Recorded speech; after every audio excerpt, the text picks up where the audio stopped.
લોક સાહિત્યની એક એવી વાત અને એક એવી સત્ય ઘટના જે આજે પણ લોકોની લોકજીભે છે.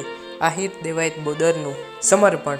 લોક સાહિત્યની આ વાત ધન્ય છે સોરઠની ધરા અને ધન્ય છે એ આહિર કુળના અણનમ અને અડીખમ યોદ્ધા દેવાયત બોદરને.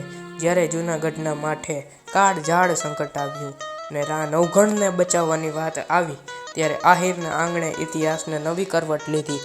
દુશ્મનના સોલંકીના સૈનિકો જ્યારે નવઘણને શોધતા આડીદર અને બોડીદરના ઠેકાણે આવ્યા ત્યારે દેવાયત બોદરના ઉંબરે આવીને ઊભા અને ત્યારે ક્ષણનાય વિલંબ વગર એ મર્દ માણસે આદિત્ય જેવા તેજસ્વી પોતાના સગા દીકરા ઉગાને રાજધર્મ ખાતર મરણના મુખમાં ધરી દીધો.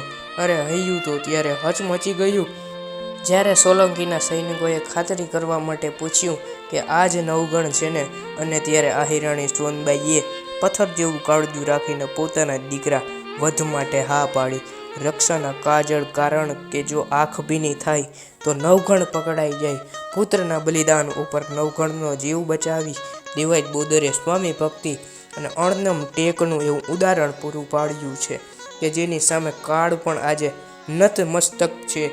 આ કંઈ જેવી તેવી વાત નથી સાહેબ, આ તો કાળજાના કટકાને ધર્મની વેદી પર હોમી દેવાની મર્દાનગી છે જે આજેય સોરઠના પાણે પાણે ગુંજે છે. અને મને ગર્વ છે કે હું આવા આહિર સમાજનો વ્યક્તિ છું.